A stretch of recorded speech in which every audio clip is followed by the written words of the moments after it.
La lutte contre la corruption prend une nouvelle dimension avec l'entrée en scène du Swami Ramdev. Ce gourou du yoga de renom international demande la peine capitale pour ceux qui ont transféré illégalement de l'argent de l'Inde vers d'autres pays. Selon lui, plus de 1000 milliards de dollars américains auraient été placés dans des banques suisses. Il affirme même que cet argent aurait transité dans l'offshore mauricien. Il demande aux autorités indiennes de prendre des mesures nécessaires pour que cesse cette pratique. Plus de détails avec vous, Jagdish Jaipal. Effectivement, Émilie, l'image de Maurice est ternie car sur plusieurs sites web, le nom du pays est associé à ce mouvement de grève du Swami Ramdev.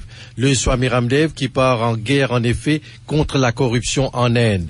Ce yogi dit vouloir attirer l'attention du gouvernement indien sur ce fléau. Et pour ce faire, il entame une grève de la faim à partir de samedi prochain à la Nouvelle-Delhi.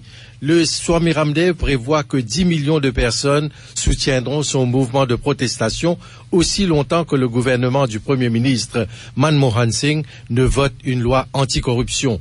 À noter qu'il sera soutenu dans son action par le célèbre militant des droits civiques Anna Hazare. Le Premier ministre indien a personnellement fait appel au Swami Ramdev pour qu'il renonce à cette grève de la faim et plusieurs ministres lui ont aussi demandé de reconsidérer sa position, mais jusqu'ici, il refuse de le faire. Il est à noter que 30 millions de téléspectateurs le suivent quotidiennement à la télévision où il prêche les bienfaits du yoga. Et dans ce cas précis, c'est surtout l'image de Maurice, comme nous venons de le dire, qui est concernée parce qu'il pense qu'il y a de l'argent qui transite à travers le pays.